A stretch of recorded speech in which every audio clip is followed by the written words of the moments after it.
BJP को डर है कि कहीं अगर नुपुर शर्मा को टिकट दिया जाएगा तो जो मुस्लिम का वोट है सीधा सीधा एक मुश्त आम आदमी पार्टी को चला जाएगा। बीजेपी चाह रही है कि मुस्लिम का वोट कांग्रेस को भी मिले। पिछले बार शाहीन बाग के कारण बीजेपी को काफी नुकसान हुआ था, तो दूसरे लिस्ट में भी नुपुर शर्मा को टिकट नहीं मिला।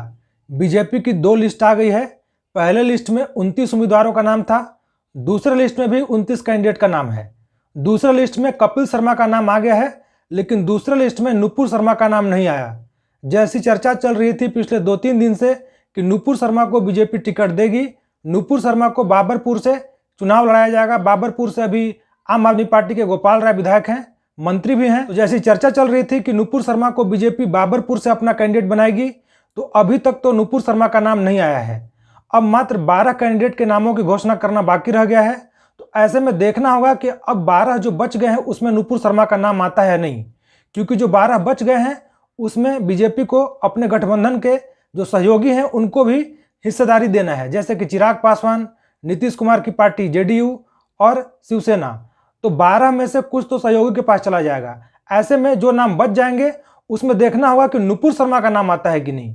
नुपुर शर्मा का नाम बीजेपी देने से बच भी रही है। जैसी चर्चा है, बीजेपी नहीं चाहती है कि इस बार का चुनाव दिल्ली में हिंदुत्व के मुद्दे पर लड़ा जाए, क्योंकि आपको याद होगा कि पिछला चुनाव जब हुआ था तो उसी समय शाहीन बाग का एक बड़ा आंदोलन हुआ था और चुनाव पूरा ध्रुवीकरण हो गया था, हिंदू मुसलमान का चुनाव हो गया था।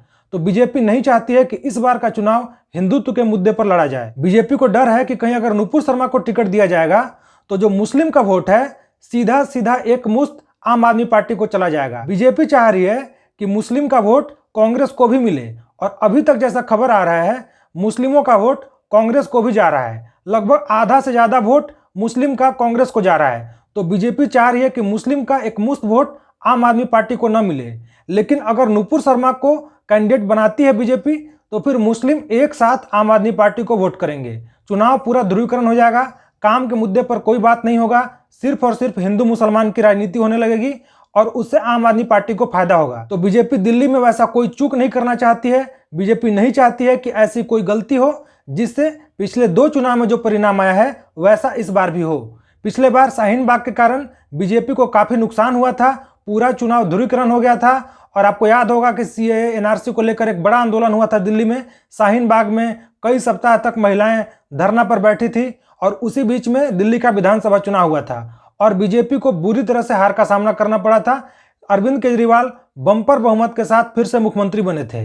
तो इस बार चर्चा तो है कि नुपुर शर्मा को जो अभी बाबरपुर सीट है वहां से कैंडिडेट बनाया जा सकता है। अभी जो नाम बच गए हैं उसमें नुपुर शर्मा का नाम आ सकता है। बीजेपी सरप्राइज के तौर पर उनका नाम सामने रखेगी। लेकिन अंदर खाने चर्चा यह भी है कि नुपुर शर्मा के नाम पर कुछ लोग असहमति भी जता रहे हैं। कुछ लोगों का मानना है कि नुपुर शर्मा के नाम का ऐलान होते ही पूरा चुनाव ध्रुवीकरण हो जाएगा। और आपको पता होगा कि नुपुर शर्मा को लेकर गल्फ कंट्रीज में, मिडिल ईस्ट में जो मुस्लिम बहुल देश हैं वहां पर भी एक नाराजगी का सामना करना पड़ सकता है। अगर बीजेपी नुपुर शर्मा को कैंडिडेट बनाती है तो मुस्लिम देश, मिडिल ईस्ट के देश जरूर इस बात पर आपत्ति दर्ज कराएंगे कि जब बीजेपी ने उन्होंने जो कमेंट किया था उसके आधार पर उनको 6 साल के लिए पार्टी से बाहर किया था, तो फिर उनको बीजेपी अपना कैंडिडेट कैसे बना सकती है। तो देखना होगा कि बीजेपी नुपुर शर्मा को कैंडिडेट बनाती है नहीं, और कैंडिडेट बनाती है तो फिर चुनाव कैसे होगा। आपको यह भी ध्यान रखना होगा कि अरविंद केजरीवाल ने एक प्रेस कॉन्फ्रेंस किया।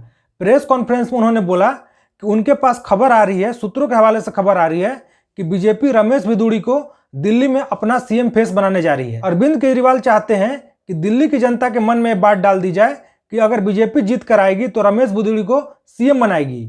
रमेश भिदुड़ी ने जो संसद में मुस्लिमों को लेकर जो कमेंट किया था वो आपको पता है। रमेश भिदुड़ी की अभी वर्तमान में एंटी मुस्लिम छवि बन गई है। ऐसे में अरविंद केजरीवाल चाहते हैं कि रमेश भिदुड़ी के नाम को आगे किया जाए, ऐसा माहौल बनाया जाए कि अगर बीजेपी जीतेगी तो रमेश भिदुड़ी सीएम बनेंगे, ताकि जो मुस्लिम का वोट है उनको एक मुश्त मिल जाए, चुनाव का ध्रुवीकरण हो जाए, मुस्लिम एक तरफा बीजेपी के खिलाफ जाकर आम आदमी पार्टी को वोट कर दें। तो कुल मिलाकर बात यह है कि दोनों तरफ से फूक फूक कर कदम रखा जा रहा है। बीजेपी बहुत सोच विचार कर रही है कि नुपुर शर्मा को कैंडिडेट बनाए या ना बनाए। उनको लग रहा है कि कहीं अगर कैंडिडेट बनाते हैं तो कहीं फायदा से ज्यादा नुकसान ना हो जाए, तो बहुत सोच समझकर उस पर फैसला लिया जाएगा। इधर आम आदमी पार्टी, अरविंद केजरीवाल भी चाह रहे हैं कि चुनाव पूरा ध्रुवीकरण हो जाए, क्योंकि आप लोग देख रहे होंगे कि इस बार के चुनाव में जैसे पिछली बार होता था कि सड़क, बिजली, पानी पे वोट मांगा जाता था, वैसा इस बार नहीं हो रहा है।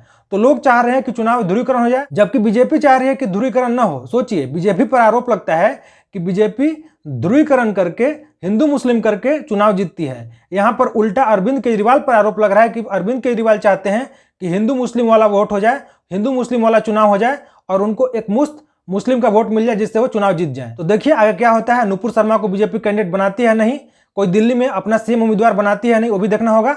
जो भी होगा आपको अपडेट किया जाएगा। आपका इस पूरे मुद्दे पर क्या कहना है कमेंट करके जरूर बताइए, अपनी राय जरूर रखिए। अगर चैनल पर नए हैं तो चैनल को सब्सक्राइब जरूर कीजिए। वीडियो अच्छा लगा तो वीडियो को लाइक और शेयर भी कीजिएगा। धन्यवाद।